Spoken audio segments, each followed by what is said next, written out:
Hello everyone, I hope you all are doing very good and studying hard. This is a very important video. It is about house rent allowance. ये एक बहुत ही important topic है जो कि आपके examination question में 50% time आएगा। अब आप सोचेंगे मैम ने 50% टाइम क्यों बोला? 50% टाइम रेंट फ्री अकोमोडेशन हो सकता है, तो 50-50 दोनों का रेशियो है। आधा टाइम HRA आएगा और आधा टाइम RFA आएगा, rent free accommodation. Rent free accommodation एक परक्विजिट है, लेकिन हाउस रेंट अलाउंस एक अलाउंस है। एक एम्प्लॉयर अपने एम्प्लॉय को या तो रहने के लिए मकान देगा, जिसे कहेंगे रेंट फ्री अकोमोडेशन, वो एक परक्विजिट है, या फिर अगर एम्प्लॉय अपने पसंद के किराए के मकान में रहता है तो उसके लिए अलाउंस देगा। तो एम्प्लॉयर एम्प्लॉय को या मकान देगा तो वो होगा रेंट फ्री अकोमोडेशन, या फिर वो HRA देगा। आज हम पढ़ रहे हैं इस वीडियो में HRA के बारे में। House rent allowance is covered under section 1013 है। ये क्या होता है? It is given by employer to employee to meet the expenses in connection with the rent of accommodation which employee might have to take. ज़रूरी तो नहीं employ rent पे रहता ही हो, that's why I have said which employee might have to take. हो सकता है वो अपने ही मकान में रहता हो। It is given by the employee to meet the rental expenses, जिस एकोमोडेशन में वो रहता है, अगर वो रेंटेड एकोमोडेशन है तो उसके रेंट के खर्चे की पूर्ति के लिए एक एम्प्लॉयर ने अपने एम्प्लॉय को HRA दिया है, और ये रेंटल एकोमोडेशन हो सकता है उस एम्प्लॉय को लेनी पड़े और हो सकता है वो ना ले।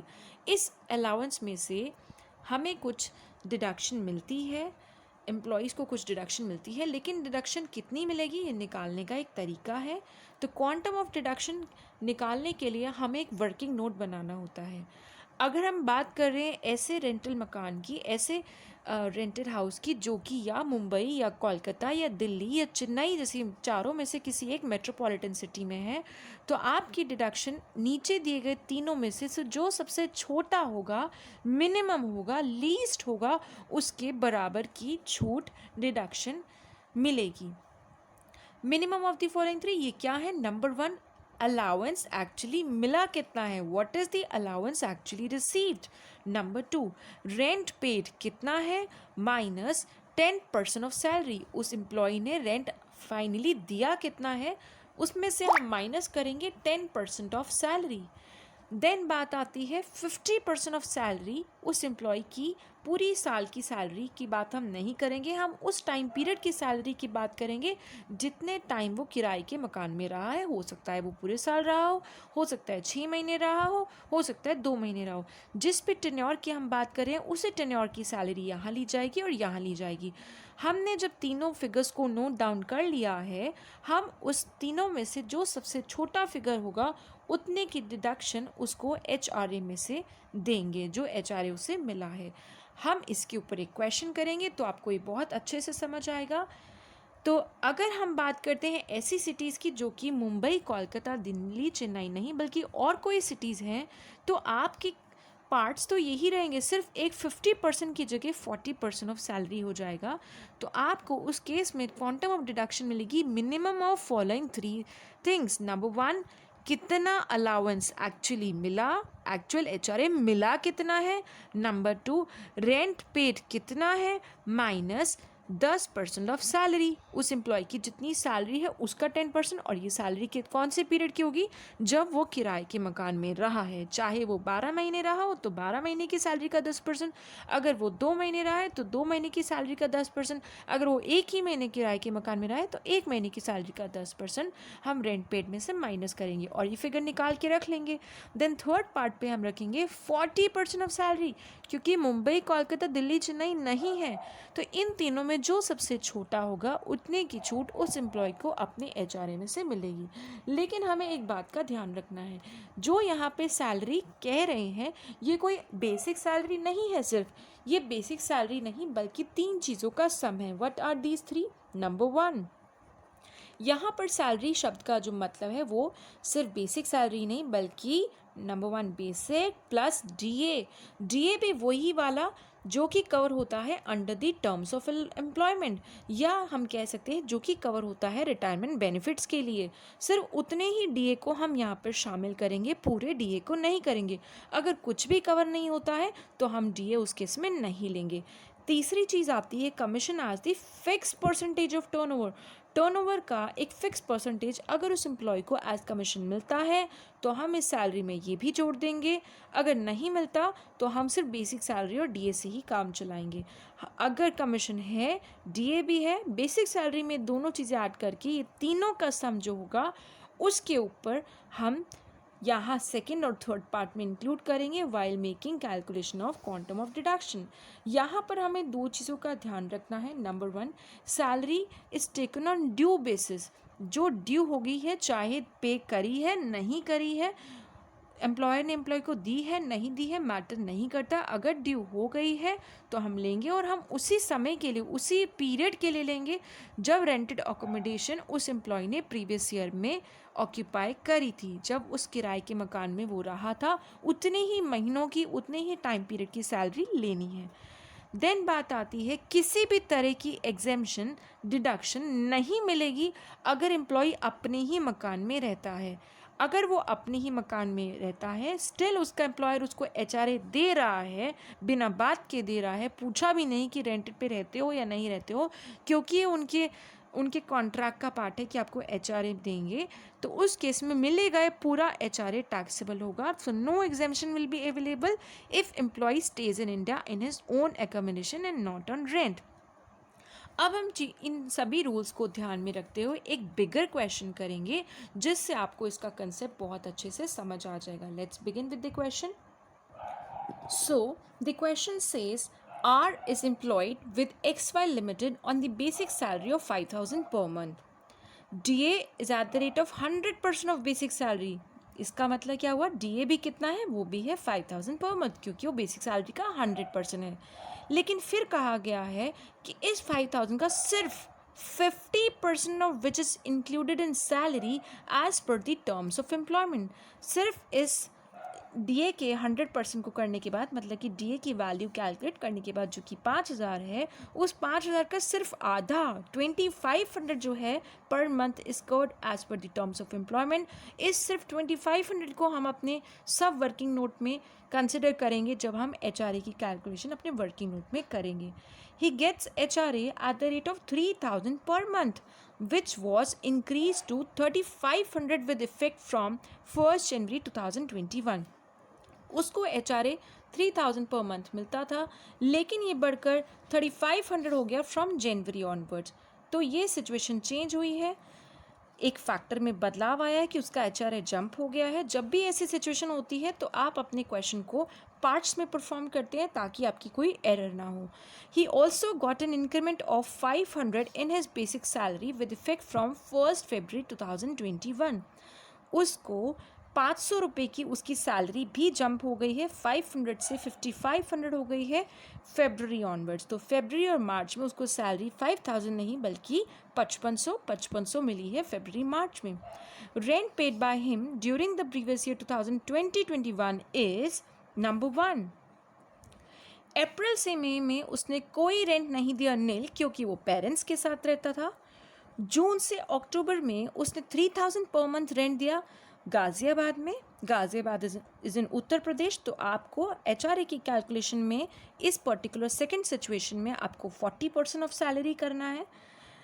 नवंबर से मार्च के महीने में से लेकर मार्च तक वो दिल्ली में रहता था और उस समय उसका रेंट 3,000 नहीं बल्कि 4,000 हो चुका है।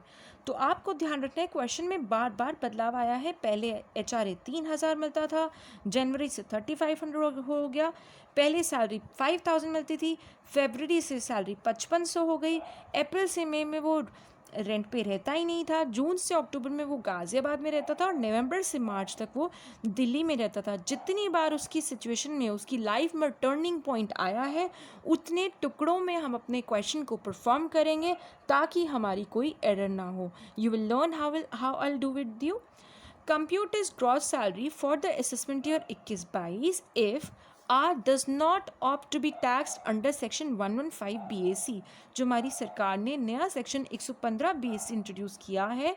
अगर वो उसके साथ नहीं जाना चाहता, वो पुराने ही टैक्स रजीम में रहना चाहता है, तो आपका आंसर कितना होगा। और बताइए आपके आंसर पे तब क्या फ़र्क पड़ेगा अगर वो सेक्शन 115 बीएससी को ऑप्ट करना चाहे। सिंपल सी बात है, अगर वो 115 बीएससी को ऑप्ट करना चाहता है तो एचआरए में जितनी कहानी आपको एग्जामिशन की अभी अभी समझाई गई है, डिडक्शन की समझाई गई है, वो कुछ भी वो यूज़ नहीं कर सकता, वो कुछ भी वो अवेल नहीं कर सकता। चाहे वो किराए पे रहता है नहीं रहता, उसको किसी किस्म की एग्जामिशन नहीं मिलेगी। बड़े सिंपल तरीके से मिलने वाली सारी सैलरी, सारे इंग्रेडिएंट्स का टोटल करके उसकी ग्रॉस सैलरी आराम से निकाल दी जाएगी बिना किसी एग्जामिशन और डिडक्शन में। बी पार्ट में हम ऐसा करेंगे। तो मैं अब आपके साथ क्वेश्चन स्टार्ट करती हूँ, जिसमें मैं दो अलग अलग कॉलम बनाऊंगी। एक बनाऊंगी सेक्शन 115 बीएससी हो तो क्या करेंगे, हो बी पार्ट है, और अगर ना हो तब क्या करेंगे, ये हमारा ए पार्ट है। Let's get started.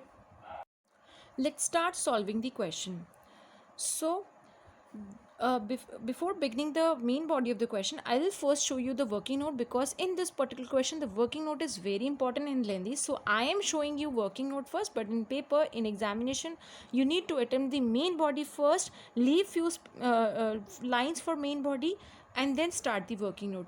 So working note, if I talk about month from April to May 2020, अप्रैल से मई तक वो अपने पेरेंट्स के साथ रहता था। So HRA will be fully taxable, no exemption will be available, fully taxable as no rent was paid. कोई रेंट दिया ही नहीं गया तो एग्जेम्पशन किस बात की मांगेगा वो, इसीलिए कोई छूट नहीं मिलेगी। देन बात आती है time period of June to October. आपको सभी टाइम पीरियड को, अलग अलग टाइम पीरियड उसके लाइफ के अलग अलग टर्निंग पॉइंट थे। अप्रैल से मई तक वो पेरेंट्स के साथ रहता था, जून से अक्टूबर तक वो गाज़ियाबाद में रहता था। नवंबर टू दिसंबर की अगर हम बात करें तो वो दिल्ली में रहता था। जनवरी की बात करें तो उसका HRA ही बढ़ गया, और फरवरी और मार्च की बात करें तो उसकी सैलरी ही बढ़ गई 500 रुपीज़ से।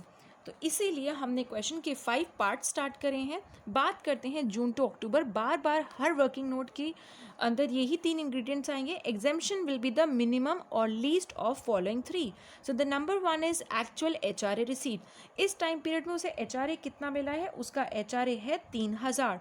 तो जून से अक्टूबर तक कितने महीने हैं, 5 months, June July August September and October. तो 3000 इंटू 5, ये उसको मिले हैं HRA का अमाउंट ₹15,000। देन बात आती है rent paid minus 10% of salary. ये कितना है, उसने गाज़ियाबाद में 3000 रुपये पर मंथ रेंट पे रहता था। तो अगर 5 महीने की बात करूँ तो उसने रेंट कितना दिया, 3000 रुपये पर मंथ। अगर 1 महीने का रेंट 3000 है तो 5 महीने का रेंट होगा 15,000। माइनस करेंगे 10% ऑफ सैलरी। इस क्वेश्चन में हमें सैलरी में DA तो दिया हुआ है, बेसिक सैलरी दी हुई है, लेकिन कोई कमीशन नहीं दी हुई। सो अगर हम क्वेश्चन की तरफ ध्यान दें तो उसकी सैलरी पर मंथ 5000 है, DA 100% ऑफ सैलरी है, मतलब DA भी 5000 है। बट हमें HRA की कैलकुलेशन के दौरान 5000 पूरा नहीं लेना है, बल्कि सिर्फ 50% लेना है। दिस मीन्स जो मुझे यहाँ पर 10% ऑफ सैलरी और यहाँ पे 40% ऑफ सैलरी लिखना है, उसके 3 इंग्रेडिएंट्स जो मैंने आपको बताए थे, यहाँ पर कोई कमीशन नहीं है, तो यहाँ पर तो सिर्फ 2 ही इंग्रेडिएंट्स होंगे। वो क्या है 2 इंग्रेडिएंट्स, अगर 1 महीने की सैलरी 5000 है तो 5 महीने की होगी 25,000। अगर 1 महीने का DA भी 5000 है, बट उसका आधा ही टर्म्स ऑफ एम्प्लॉयमेंट में कवर होता है, मतलब कि 2500। अगर 1 महीने का DA 2500 है जो कि कवर होना है, तो 5 महीने का DA होगा 12,500। दिस मीन्स जिस सैलरी का 10% बी पार्ट में करना है वो है 7,500, और इसी का 40% करना है इसमें नीचे। तो हम 15,000 में से 10% ऑफ 7,500 लेस करेंगे, मतलब कि 3,750 लेस करेंगे, तो हमारा आंसर आएगा 11,250। देन बात आती है 40% ऑफ सैलरी, मतलब कि 40% ऑफ 37,500। 40% ऑफ 37,500 कितना है, it is equivalent to 15,000। Then हम बात करते हैं, क्योंकि ये गाज़ियाबाद में रहता है इसलिए मैंने 40% लिया। अब मैं बात कर रही हूँ नवंबर से दिसंबर। नवंबर में उसकी लाइफ का एक टर्निंग पॉइंट आया, उसने मकान गाज़ियाबाद से दिल्ली में शिफ्ट कर लिया। तो उसको HRA कितना मिला इस दौरान, उसका HRA अभी भी 3,000 रुपीज़ ही था। सो 3000 इंटू 2, क्योंकि नवंबर दिसंबर 2 महीने होते हैं, इक्वल टू ₹6000। देन बात आती है rent paid minus 10% of salary. अब उसका रेंट 3000 नहीं है बल्कि 4000 है, वो भी दिल्ली का मकान है। तो 4000 इंटू 2 मतलब कि 8000। 4000 अगर एक महीने का रेंट है तो 2 महीने का रेंट होगा 8000। माइनस करूँगी 10% ऑफ सैलरी। सो उसको निकालने के लिए फिर से मैं आपको अलग कलर की पेन से दिखाना चाहती हूँ कि अगर एक महीने की सैलरी है उसकी 5000 तो 2 महीने की होगी 10,000। अगर एक महीने का डीए है 5000 लेकिन उसका आधा जो कि यहाँ यूज़ होना है वर्किंग नोट में जो कि होगा 2500, अगर एक महीने का डीए जो इंक्लूड होना है वो है 2500, तो नवंबर दिसंबर तो 2 महीने हैं, तो जो डीए शामिल होगा वो होगा 5000 मतलब कि 15000। इस 15000 की सैलरी का 10% लेस होगा सेकेंड पार्ट में, और 50% क्योंकि ये दिल्ली का मकान है वो लिखा जाएगा यहाँ पर। तो 8000 में से लेस करेंगे 15000 का 10% मतलब कि 1500। हमारा आंसर आएगा ₹6500। एंड 50% ऑफ सैलरी मतलब कि 50% of 15000। This means it is equivalent to 7500. Now let's talk about January 2021. जनवरी में उसकी लाइफ का ये टर्निंग पॉइंट आया कि उसके जो HRA मिलने वाला है वो HRA अब बदल कर हो चुका है 3500। तो जो HRA उसको अब तक 3000 मिलता था वो हो गया है 3500। So actual HRA received is ₹3500। Rent paid कितना है? रेंट पेड तो एक ही महीना है, तो रेंट पेड दिल्ली का मकान 4000 रुपीज़ रेंट था। 4000 माइनस 10% ऑफ सैलरी। उसकी सैलरी कितनी है? एक महीने की उसकी सैलरी है 5000 और एक महीने का डीए जो कि लेना है वो है इसी सैलरी का आधा मतलब कि 2500। हमें 7500 का 10% लेस करना है सेकेंड पार्ट में मतलब कि 750 रुपये, लेस करके आएगा 3250 रुपये। और 50% ऑफ सैलरी की बात करूं तो 50% ऑफ 7500, 50% ऑफ 7500 जब मैं करूंगी it will come out to be ₹3750। Then बात करते हैं फरवरी टू मार्च की। अब इसकी लाइफ का क्या टर्निंग पॉइंट आया कि इसकी सैलरी ही बढ़ गई। इस दौरान उसे जो HRA मिला वो तो ऑलरेडी ही 3500 हो चुका था, तो अगर 3500 एक महीने का तो 2 महीने का होगा ₹7000। अगर एक महीने का रेंट है 4000 तो 2 महीने का रेंट होगा 8000। लेकिन अब उसकी सैलरी बढ़ चुकी है तो माइनस करने के लिए सैलरी जो हम लेंगे वो लेंगे, अगर एक महीने की सैलरी है बढ़ी हुई 5500 तो 2 महीने की होगी 11000 प्लस 5500 का आधा होगा 2750। 2750 अगर एक महीने का डीए है तो 2 महीने का डीए है 5500। और आप ऐसे भी कर सकते हैं, अगर 2 महीने की सैलरी है 11000 और जो डीए हमने इंक्लूड करना है वो 2 महीने का होगा 11000 का आधा 5500, तो आपको लेना है 16500 का 10% सेकेंड पार्ट में और 16500 का 50% हमें लेना है सी पार्ट में। तो 1650, 16500 का 10% यहाँ डिडक्ट होकर हमें फिगर मिलेगा 6350 और 16500 का 50% हम लेंगे यहाँ पर 50% ऑफ 16500 मतलब कि 8250।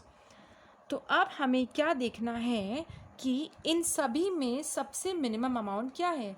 हमने ये पाया कि अप्रैल से मई में उसे कोई एग्जेम्पशन नहीं मिलेगी। जून से अक्टूबर के बीच में उसे जो एग्जेम्पशन मिलेगी, let's circle it with the pencil, 11250 की एग्जेम्पशन मिलेगी। नवंबर से दिसंबर के बीच में जो उसे एग्जेम्पशन मिलेगी that will B minimum of these 3 जो कि सबसे छोटा है 6000।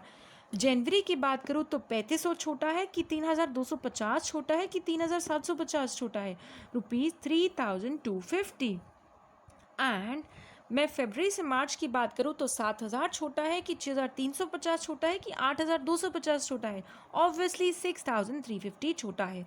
अब पहले टाइम पीरियड के लिए नो एग्जेम्पशन 0, प्लस दूसरे टाइम पीरियड के लिए 11250, फिर 6000, फिर 3250, फिर 6350, तो 0 प्लस 11250 प्लस 6000 प्लस 3250 प्लस 6,350, ये 5 अलग अलग टाइम पीरियड के लिए उसे एग्जामेशन मिलेगी, तो जो टोटल एग्जामेशन उसे मिलनी है दैट विल बी 26,850.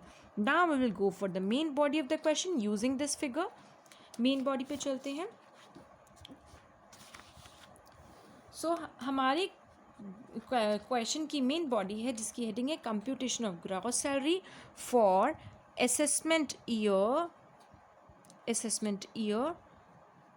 2021-22. सैलरी उसकी जो है वो थी 10 महीने के लिए 5,000 रुपीज़, लेकिन जो बचे हुए 2 महीने थे फरवरी और मार्च, उसकी सैलरी बढ़कर होगी 5,500, तो उसकी सैलरी बनकर आती है 61,000, चाहे वो ये वाले सेक्शन पुराने रजीम के साथ जाना चाहिए या जो हमारी सरकार ने नया सेक्शन 115 BAC निकाला है. डियरनेस अलाउंस जो है that is 100% of basic salary 61,000, इस पे तो उसे टैक्स देना ही है. अब आप कहेंगे मैम आपने यहाँ पे क्यों 100% लिया, HRA की कैलकुलेशन में क्यों 50% लिया? वो जो आपको क्वेश्चन में बोला गया था under the terms of employment, इसका इस्तेमाल सिर्फ और सिर्फ हमारी वर्किंग नोट्स की कैलकुलेशन में होता है. लेकिन जो हम ये क्वेश्चन की मेन बॉडी कर रहे हैं ये तो ये पता लगाने की कोशिश कर रहे हैं कि कितनी तनख्वाह है जितने पे उसे टैक्स देना है. तो भाई ये इनकम उसे मिली है ना, ये 61,000 उसे पूरे मिले हैं, तो हम यहाँ पे पूरा फिगर लेंगे. ये उसे मिला है, ये उसकी इनकम का हिस्सा है. HRA रिसिप्ट की अगर हम बात करें, उसको कुल HRA जो मिला है, पहले मिलता था 3,000 पर मंथ टिल दिसंबर तक मिला, देन उसका HRA बढ़कर हो गया था जनवरी में 3,500 रुपये. तो 3,000 इंटू 9 प्लस 3,500 इंटू 3, मतलब कि 27,000 प्लस 10,500, तो आपका ये आएगा HRA 37,500. इसमें से कितने की छूट मिलेगी हमने अभी भी निकाला है, उसको जो एग्जामिशन मिलेगी दैट इज़ 26,850, अगर वो सेक्शन 115 BAC के साथ जाना चाहता है, लेस 26,850. सो जितने भी उसे टैक्स देना है वो है 10,650, बट यहाँ पर उसे कोई एग्जामिशन नहीं मिलेगी क्योंकि इस ने डिसाइड किया है मैं कि 115 BAC के साथ जाना चाहता हूँ इस वाले केस में. तो यहाँ पर पूरा का पूरा HRA टैक्सेबल होगा 37,500, नो छूट, नो डिडक्शन, नो एग्जामिशन. इसके हिसाब से इसकी सैलरी बनती है 1,32,650, जिसके ऊपर इसे सरकार को टैक्स देना है.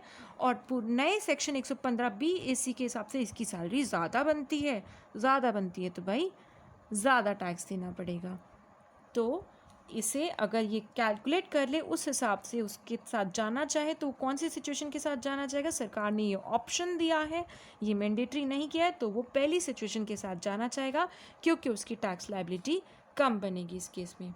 So that was all about HRA. In case you have any query, please post your query in the comment section below, and we will talk about the rest of the partly exempted allowances in my next video. So do not miss out the next video at any cost. अगर आपको सारे allowances समझने हैं, पढ़ने हैं, तो अभी entertainment allowance रहता है और बचे हुए पार्टली एग्जेम्प्टेड अलाउंस भी रहते हैं. हमने एक पार्टली एग्जेम्प्टेड अलाउंस सीखा है जिसका नाम था HRA, जो हमने इस वीडियो में कवर किया है. So please watch out my next video. Thanks for watching. Stay connected. Bye bye.